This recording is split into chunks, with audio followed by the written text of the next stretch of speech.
When Daniel was just 18, his home no longer felt like a home.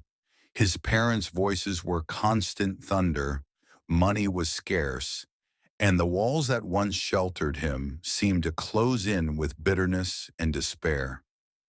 Tired of fighting battles he never chose, he made a decision that would change the course of his life.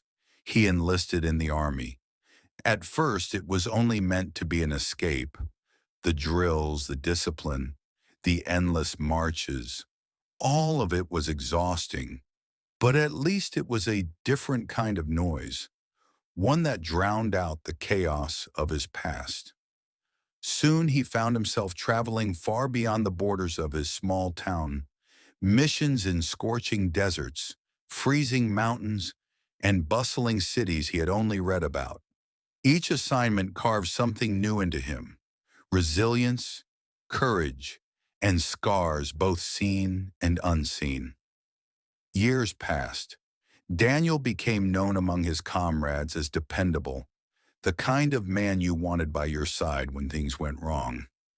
Yet beneath the uniform, he carried a loneliness no metal could heal. It was during a peacekeeping mission abroad that fate finally intervened. He met Miriam, not in some grand or dramatic way, but in a quiet encounter that felt like destiny.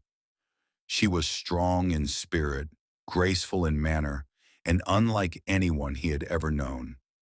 She saw not just a soldier, but the man who had fought his way through storms, inside and out.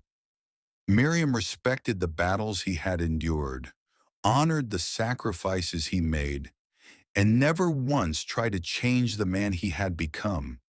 Her love was steady, like an anchor holding him firm after years of drifting. For the first time in his life, Daniel no longer felt the need to run. He gave her his whole heart, not out of obligation, but out of choice. In her, he found the family he had always longed for, and in him she found a love that was fierce, faithful, and enduring. Daniel had once joined the army to escape his problems. Instead, it led him on a journey across the world, to duty, to pain, to triumph, and finally to the woman who became his greatest victory.